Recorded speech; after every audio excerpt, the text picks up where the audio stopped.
So our next speaker, you may have heard of their work. They're from XPENG. And you might have seen their stuff around. It's pretty darn cool. And so I'm very pleased to introduce you to Jian Yao.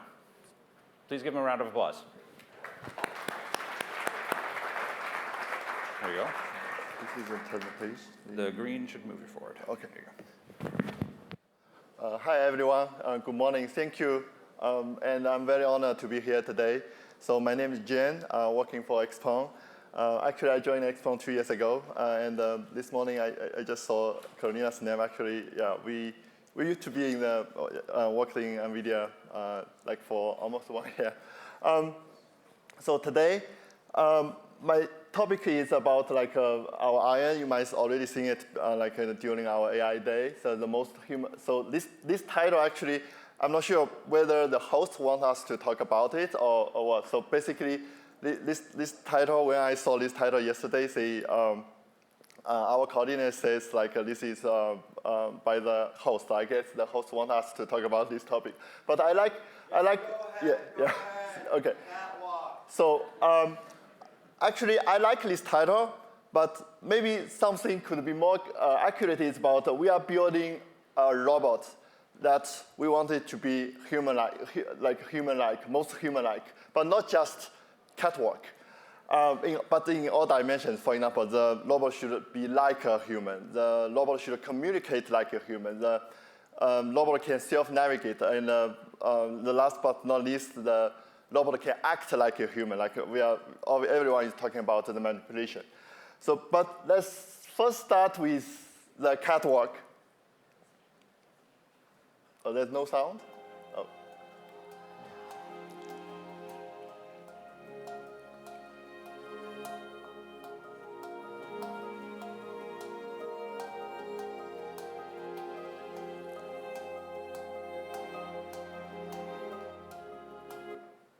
So you might see this like a video during our AI day, like earlier November, and what I want to say is like here. So among the audience, you might know like how difficult to assemble all the pieces to be a real physical robot, right? But building a human-like robot adds even more complexity. This image actually visualizes how the robot evolves in XPENG. And I joined XPENG 2024, and I witnessed the first generation of iron, and of course the second generation. When we of course, Carolina just talk about a lot of things about the manipulation, right? So, but when we talk about building the robot like this, so it's not just only like AI. So don't get me wrong. So AI is important and very, very difficult. But put all these like hardware pieces together is not easy. So you have to take care of the thermal. You have to take care of the power. You have to take care about the OS. So all these things, and of course you have to make sure all the sensors are collaborated, maybe online, right? Because all the AI algorithms will depend on these sensors. So when we talk about, okay, we want to build the most human-like robot. So what defines human-like? As I mentioned earlier, so we want like the robot look like a human. We want the robot like move, for example, walk like a human, right? And like the catwalk. And of course, the robot can self-navigate, basically self-driving, right? Or self-navigate for the robot. And we also want the robot to communicate like a human. You cannot feel like it's a robot. You cannot distinguish it's a robot or a human being, right? So we call human-robot interaction, HRI. And manipulation, one of the most challenging and maybe one of the most popular research topic these days. We want the robot to be like a person. Of course, we want like the robot act like a person here. That's what we mean manipulation here. So to achieve all these goals, right? We talk about mobility, basically the movement and self-navigation. We talk about communication. We talk about manipulation. So to make all this possible,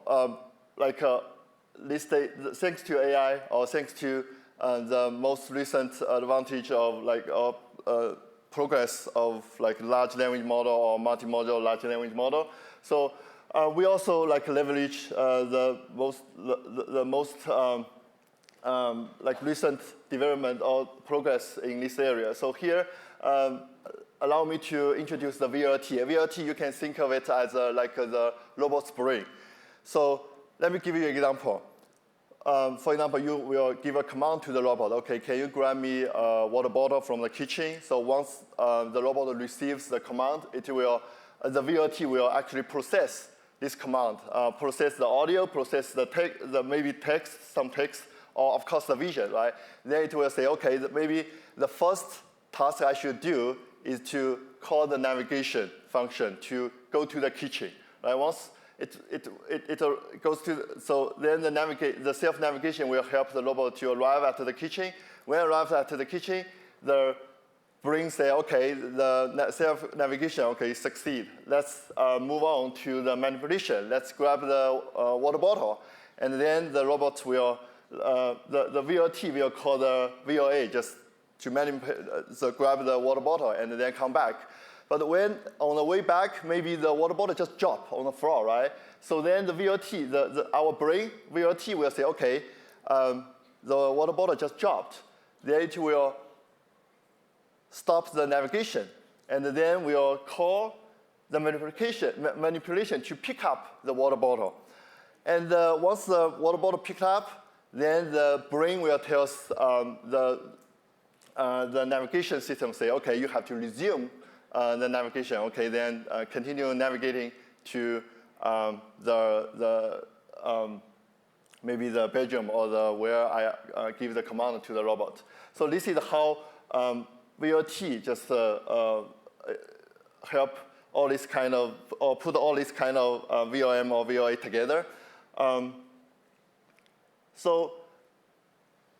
if you look at this slide, so VLT is more like our brain, right? But here we also have the VLM or VOA. These two pieces, basically, you can think of it as more like our spine, or our like something which can control your motion, right?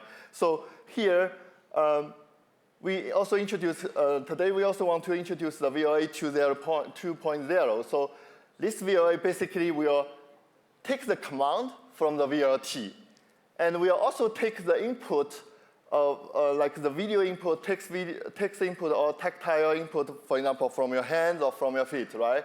And also, of course, the current robot states as its input.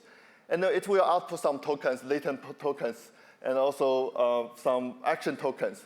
The action tokens will be fed into the our manipulation system or navigation system. This manipulation system or navigation system will basically output, for example, trajectory. For manipulation, it will output the end effect position or the joint angles trajectory. For the navigation, it will basically output the trajectory for your movement, right?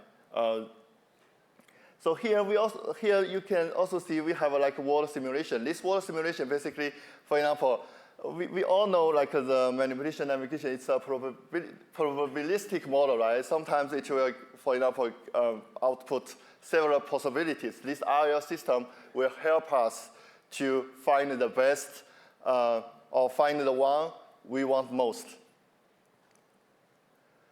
When we talk about AI system, right, we usually have to think about the data, the model, and the computation power.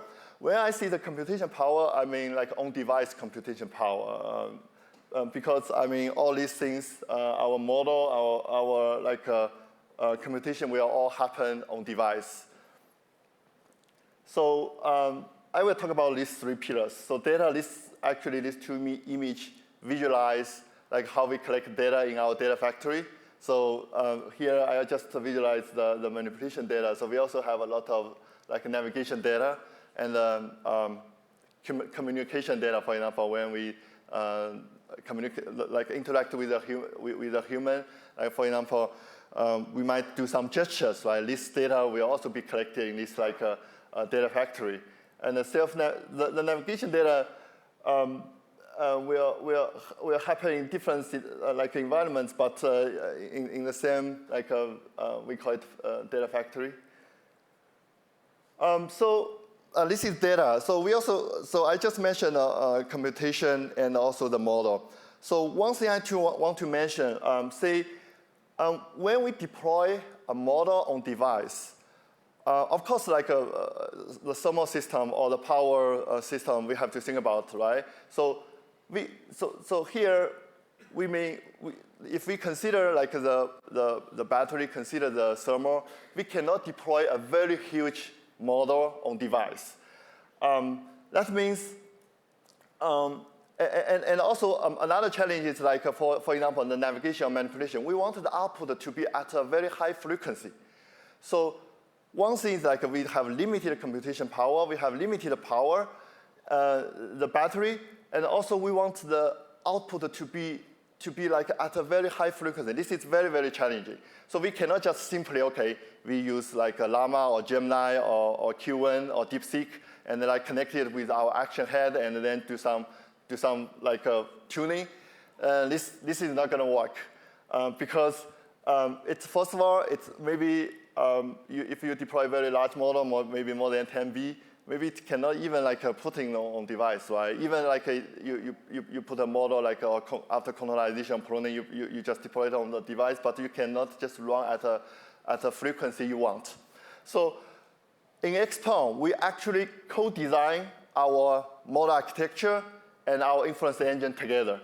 So for example, some operators which might not be friendly for our hardware or for our inference engine, we will just change it. We just replace it. And then we train all these kind of things, VLM, VLA, or multimodal, large language model from scratch. So this is something I just want to mention for the model and computation.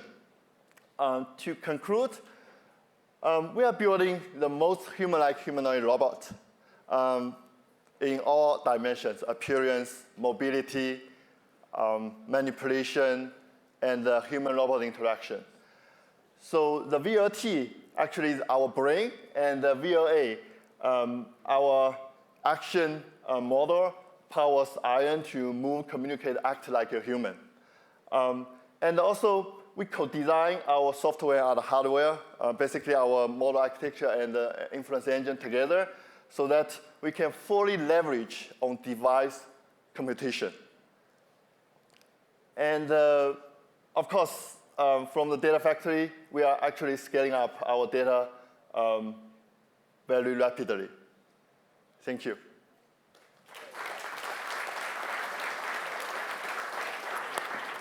Questions? We have time for a couple quick questions. So is there anyone in the audience who would like to ask a question? Here we are, we're over on the right.